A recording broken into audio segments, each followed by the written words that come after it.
Scott Parker, the Fulham manager, is apparently not only unhappy at Fulham and not particularly happy with the ownership there, but pretty much a shoo-in to go to Bournemouth, so we're hearing.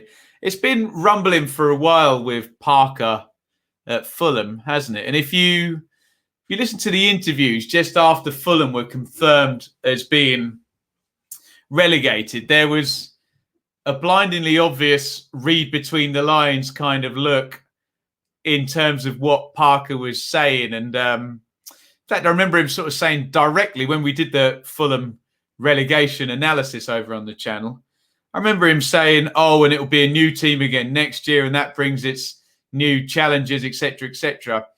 As if he was saying, I don't like the way this club recruits, and it gives me headaches, and I have to solve them rather than build the team. So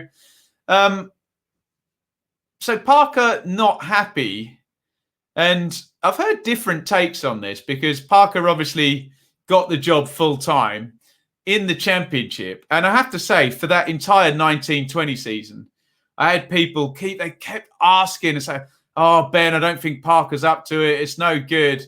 What do you think? What do you think?" And I would just repeatedly say, it's a parachute team, a year one parachute team in the Championship. You judge in a very binary way. If they get promoted, they've done a good job. If they don't, they've not done a good job. That's my take on where we are with the sort of financial balance in the Championship. So I kept my powder dry the whole season. And yes, Fulham under Parker in the Championship was sometimes a little bit slow, a little bit ponderous, and then Mitrovic would bail them out. And they would click every now and then when someone played low block and let them play. But in the main, teams figured them out, didn't they, and pressed them up high and either let them play the ball around the back very slowly or pressed in and tried to take it off them high up the pitch. So it was all a little bit, I'm not sure the whole time. And having Mitrovic and winning the playoffs and up he goes. And then, yeah, not great in the Premier League for Fulham and obviously relegated. So it's quite difficult to make a sound value judgment on how good Parker is, isn't it?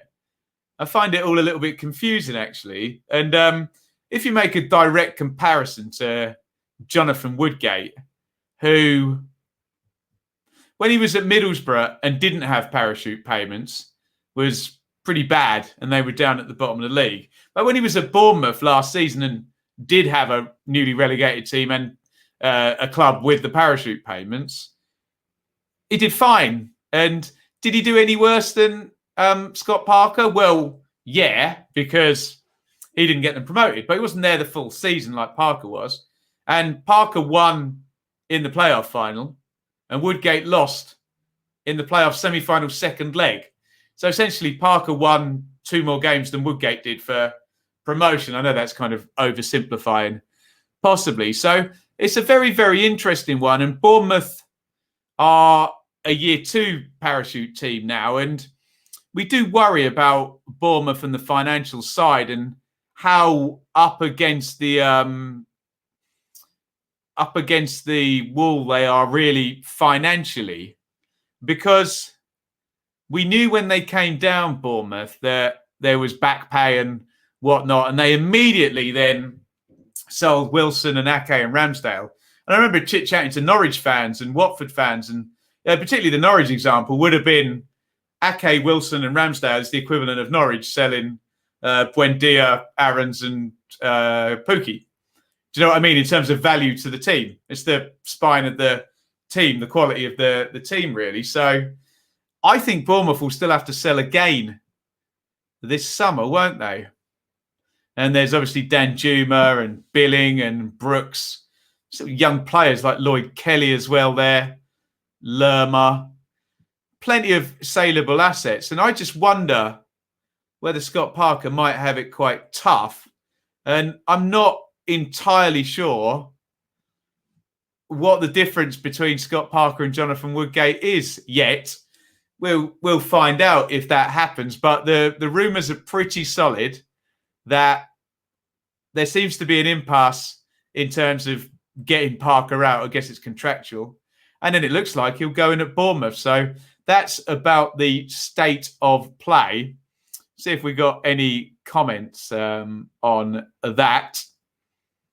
Let's have a look here. Chris, why would he be unhappy with ownership? If I was the owner, I would have sacked him, made a meal of getting them up, failed to save them when every chance after wins at the two Merseyside clubs. And remember, Chris, as well, the game against Aston Villa, they took the lead. They were out of the bottom three and just didn't quite have what it takes. Yeah, I'm not saying you're wrong. You'd have to ask Scott Parker why he's not happy, but he's clearly not. Izzy, any other comments on Parker and Fulham and Bournemouth? I think we are all good there. Dave, I was more impressed with Fulham in the Prem than I was in the Championship. It looked like they got it sorted in the Premier League, Fulham, didn't it? Kind of in the middle of the season, they had a good run. And like Chris said, they had that great win at Liverpool. And yeah, when the going got tough and it was the end of the season and they needed to just push on and over and above the point per game number that normally keeps you up, they didn't have what it took. So look, if you're watching after the fact, I'll clip this out and we'll stick it on YouTube separately. Let me know your thoughts on, if indeed it does happen, these strong rumours that Scott Parker will be out of Fulham and into Bournemouth. And that would obviously open up the job at Fulham. And we do have this managerial merry-go-round, we think, involving Steve Cooper, Chris Wilder in the Premier League, Nuno Santo, Eddie Howe somewhere. So, yeah, let me know what you think. That is my thoughts on Scott Parker and Fulham and Bournemouth, indeed.